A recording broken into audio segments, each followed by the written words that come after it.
we have to expect that when we ask for help, people are going to let us down, people are going to hurt us, but that doesn't mean that they're not trying to help us. In my head.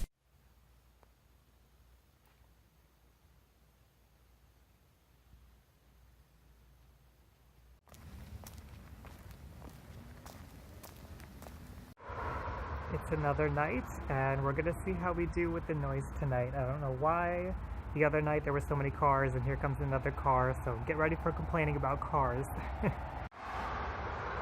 Okay, so it's cars everywhere, it's the suburbs, it's where I live. I do not have a location that I can get away from the cars, so it is what it is, and thank you for your patience. I am Ryan Liberty. If you've never been here before, I go for walks at night and I talk about mental health, and I have a lot to say about what I want to talk about tonight, which is asking for help. So I'm going to look for a new location, hope that I can have some peace there, a little bit of quiet so I can talk about this and get everything that I want to say out.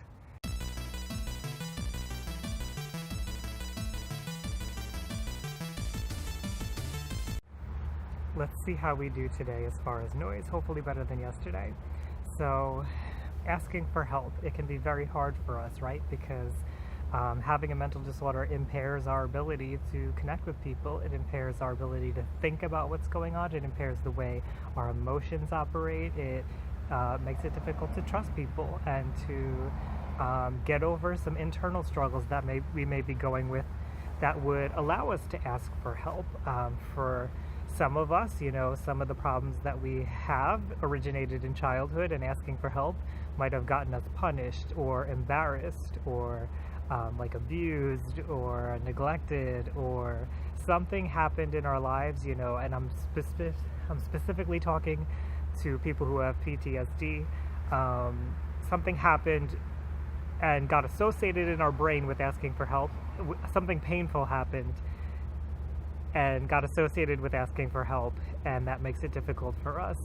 For others of us, we just have difficulty connecting with people. You know, the nature of our disorder is to kind of keep us away from people, to not want to be around them.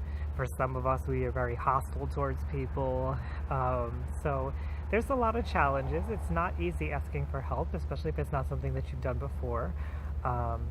Or if you have done it before, you may have had a poor experience, and that's why you don't want to do it again, so you avoid it. But when we are stuck with what we have, we've tried everything that we can, we're not getting anywhere, the pattern's not changing, our mood isn't lifting, whatever it is, maybe we're still acting out, we're still not getting where we want to, we need to ask for help. And so what this is going to be about is, how can we do that?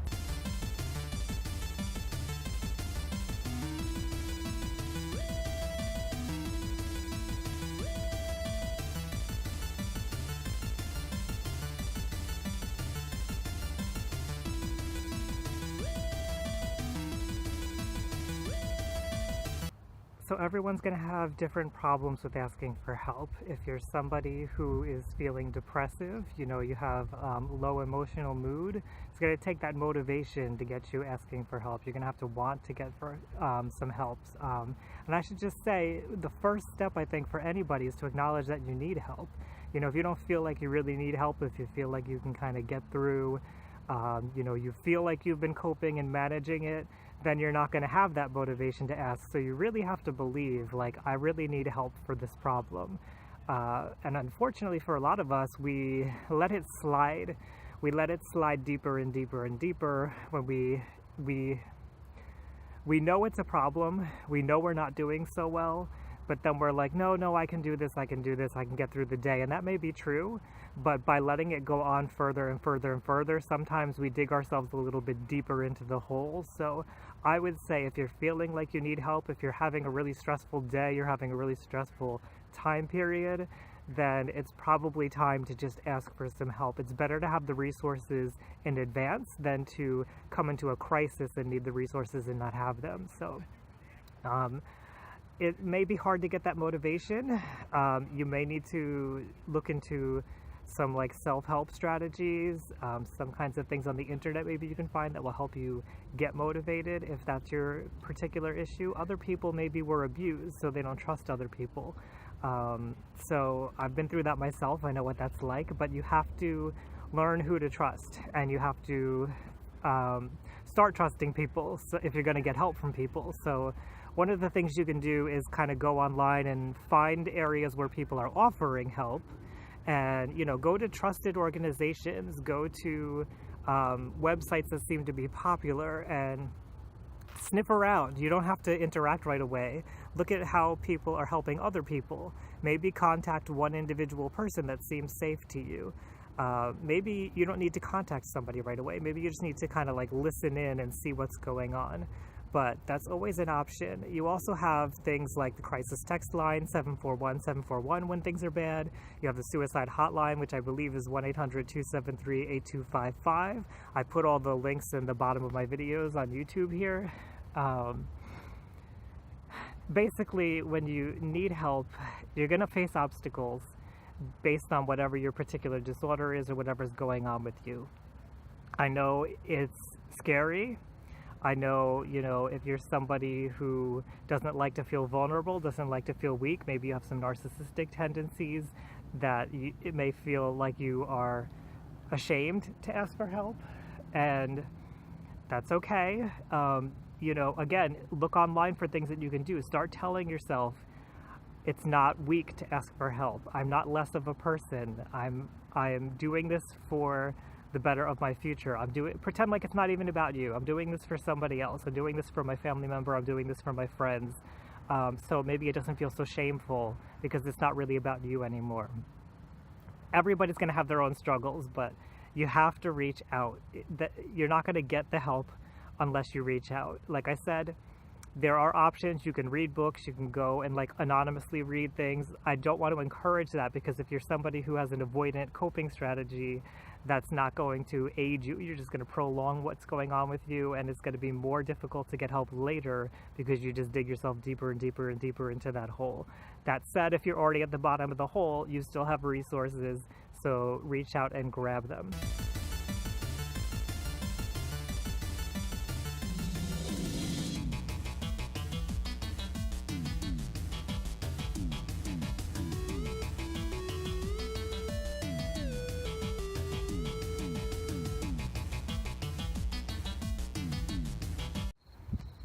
Alright, it seems pretty peaceful here tonight. We'll find out. Healing. So, sorry, asking for help. Healing was yesterday's video. Asking for help. I think a good place to look within ourselves, because it's up to us to ask for help, right? We can't just wait for somebody else to give us help, as wonderful as that would be. And I know some of you may feel like it's everybody else's responsibility. We have to take the initiative to ask for help if we're ever going to get the help that we need. So first, let's say you need to be clear on what kind of help you need. You need to know what it is you're looking for. Are you looking for someone to just listen?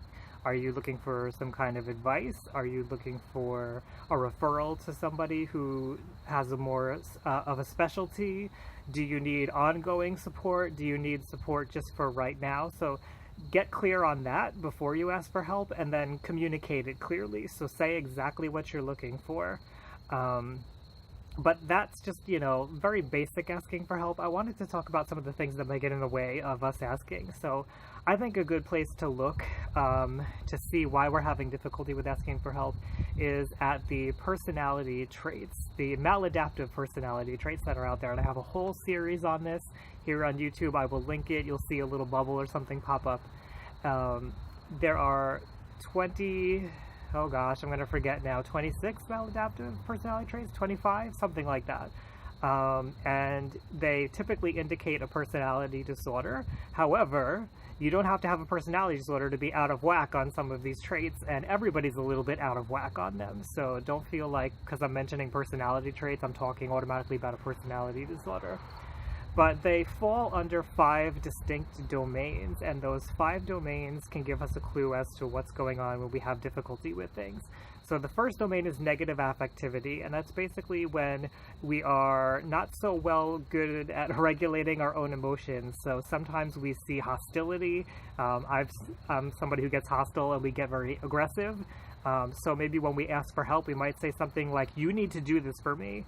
And if you just think about it from the person hearing that's end, that's not going to sound very pleasant. That's not going to sound like something that we want to help somebody with. When somebody comes out and says, you have to do this, you know, you typically want to avoid people who are aggressive. So you need to work on the hostility if you're going to ask for help. Other people may have more, something like submissiveness is another emotional negative affectivity situation. Sorry, I'm just observing my environment. I have, you know, PTSD issues sometimes, and I'm very hyper vigilant because I have headphones in. I can't hear my environment very well.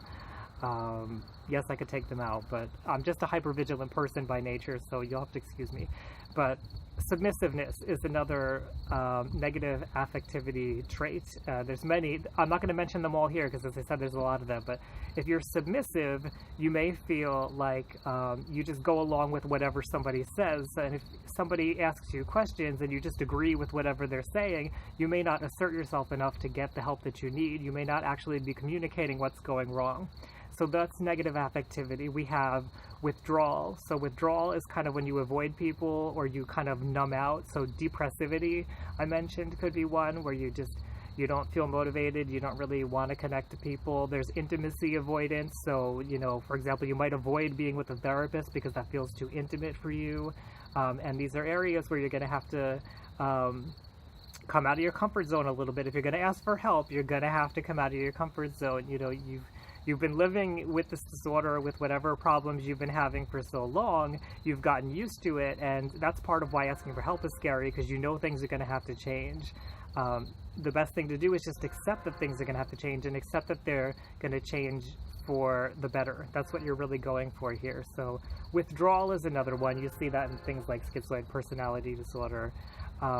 There's also antagonism. That's a big one. I have a hard time helping people who are antagonistic. So people who are callous, people who are manipulative. If you are just harming the person and manipulating them, then they're not going to be able to help you, because again, they're not getting at the issues that you really need help with. You're just playing a game with them. So how can they help you? Just logically, it makes sense. I'm trying to beat the train here. The train's coming. It's going to make a lot of noise. We also have, it's too late, it's coming. So we're going to move and I'll finish with the rest of them. Okay, never mind. It was actually like a little teeny tiny cargo train that like flew by, and I tried to actually get it on camera, but I didn't realize it was so small, so I couldn't.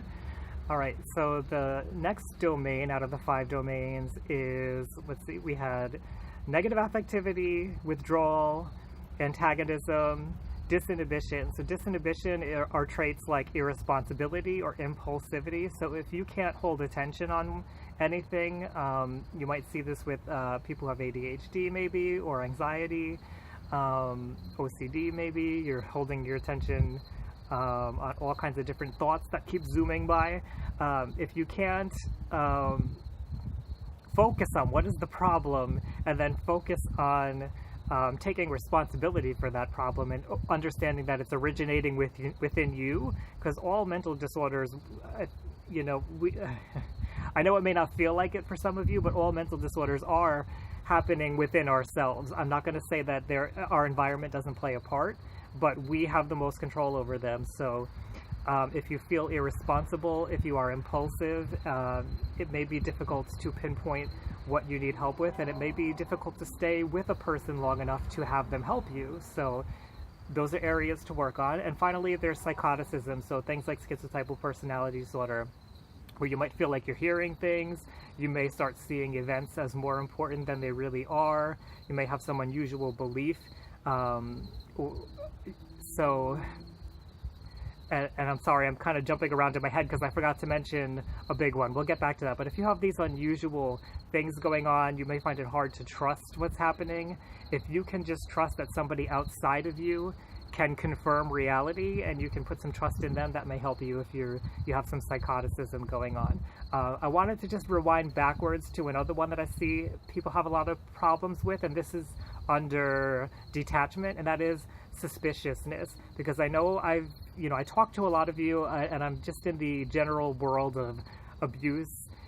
because I kind of like digging into that complicated area of like abuse and personality disorders and trauma and all this stuff. And I noticed a lot of people who become traumatized, especially after abuse, they become very suspicious of people and they become very untrusting. And it's hard to get the help we need because we don't feel like we can trust anybody, or we don't even feel like we can trust ourselves sometimes. So in those kinds of instances, what you want to do is start to trust yourself, start to trust your own decisions.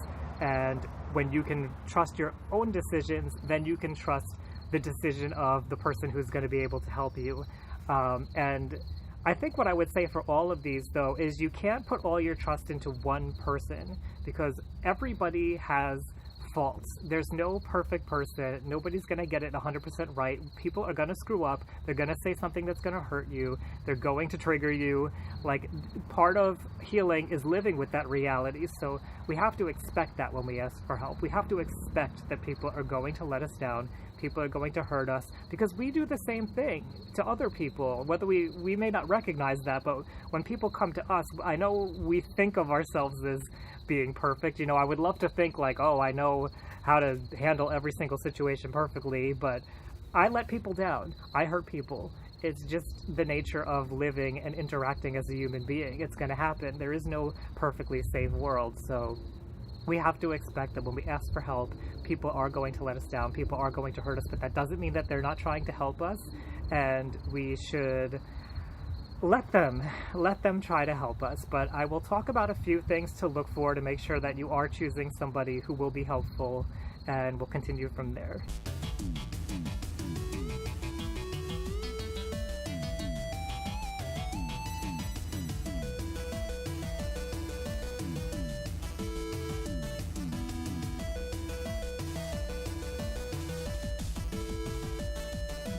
So what do you want to look for when you're looking for someone to help you? You want to find somebody who you can trust, obviously. And so you want to find somebody who's going to validate your experience. What that means is that when you tell them what's going on, their first response is not, well, have you tried this? And it's not, well, you shouldn't be doing that. Or, well, maybe you need to try a little harder, smile. Like, stuff like that. That's not validating. That is not going to help you. So you want somebody, like, if you say, hey, you know what, I'm having issues here, I kind of want to kill myself, I don't feel good, whatever it is, somebody hears that and they say, okay, all right, I hear you, I understand, you're saying you want to kill yourself, you don't feel good, I can see why you might feel that way based on some of the things you told me. That's what you're looking for, somebody who repeats back what you've said, who can prove to you that they were listening, not somebody who challenges you, who tells you to feel a different way. None of that's going to help you. So that's what you want. You want somebody who you know is neutral. You know, this is why we ideally look for therapists, because we're looking for somebody who is neutral, who is not going to go blab to one of your friends or anything, so you know you can trust them. Somebody who you've seen their behavior with others, or maybe they, you know, in the case of a therapist, they're credentialed enough that maybe you got a recommendation, maybe they have reviews online, whatever it is makes you feel good enough that you can trust them. And you want somebody who's open to being questioned, who's open to being criticized. Now, I want to give a caution, because if you are questioning and criticizing them because you're suspicious of them, it's totally okay to ask questions, but you have to understand the limitations of the person you're talking to. Like I mentioned, a therapist is best because the therapist has allotted time out of their schedule to help you. They're trained, so that will be best. But if you're just getting help from a stranger or from a friend, they have other things going on in their life, and I know it feels horrible for you, and it feels like you need this help, but you have to understand that they're not a 24-hour resource. They are not able to help you all the time. You know, ideally they will tell you what they can commit to, or you'll work out some kind of negotiation there, but even then people make mistakes, people have emergencies, and they're not going to be able to be like they're not going to be able to be there for you all the time. As I mentioned before, we have to be okay with people making mistakes, so be aware of that before you reach out for help. I'm going to think if there's anything else that I wanted to throw in here. I did say I had a lot to say, so I feel like there is, but we'll see. If I don't, then we'll wrap it up.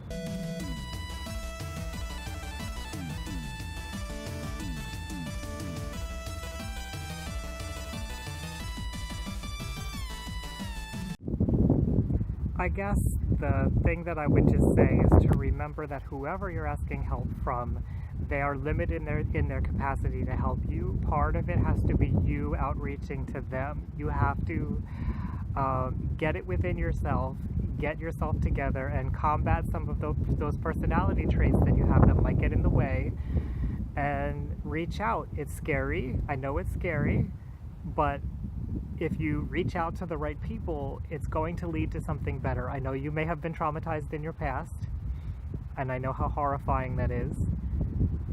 Maybe it's not time. Maybe that's another thing I should say. Maybe it's not time for you to reach out for help.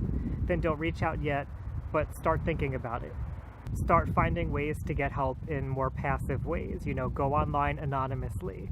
Look for things that you can read. You know, start to at least get into the idea of help. Maybe you have trouble with those personality traits. Look for interpersonal skills. Look for the things that you have trouble with and see if you can work on them so that you will be able to ask for help. But again, remember, not everybody can help you. Not everybody is appropriate for helping you. The best person would be a therapist who is trained, who is impartial, who doesn't know you very well, but is there to help you. They've been trained, and that's what they're there for. I hope that is helpful to everybody. If it's not, I apologize. I try to speak very generally here because I'm talking to a large audience of people. And if you have any questions, leave those below. But what kind of obstacles have you had to overcome when you have needed help? I'd like you to let me know, so leave that down below. We did pretty good tonight, not too many cars. I don't know what it is about the suburbs. I think it's because it's a little cooler tonight, but when I did go into town, there's bars in town, and there was a lot of people hanging outside those bars. It makes me very uncomfortable because I just don't like walking past drunk people, because again, I've had situations where people have harassed me on the streets. So anyway, tonight it was pretty good with the cars. Yay. And I wanted to say, you know, of course, if you're new here, please subscribe. I make mental health videos Monday through Friday. Hit the bell icon if you want to get notified every time I release a video. And I am trying to spread out onto other social media platforms. My main hub is still going to be YouTube. It's just that I want to post on those platforms to let people know I have a YouTube channel, because I'm trying to grow this channel. Currently, my goal is to get to 1,000 subscribers because it unlocks a whole bunch of stuff for me. And so look out for me on Instagram. I'm like afraid to even say this because it's such a commitment. I know for some of you who do this, maybe you realize, I'm sorry, that's my phone shadow. There's a light that casts a shadow on my face. For some of you who do this, you know it's a lot of work to be posting on all these different social media sites all the time. I'm just dipping my toes in. I've primarily been focused on YouTube and posting to my Facebook friends and my page. Facebook reach is not so great. But I'm trying to branch out into Instagram, into Twitter, and tonight I was fumbling around with maybe setting up a Tumblr, so look out for me on those platforms. Just look for Ryan Liberty, you'll probably find me. It's me, you know my face. Again, subscribe and leave below what your experience has been like asking for help. What kind of difficulties have you had? Maybe you're still struggling. Leave that down below and the community will discuss it here with you. Thanks again.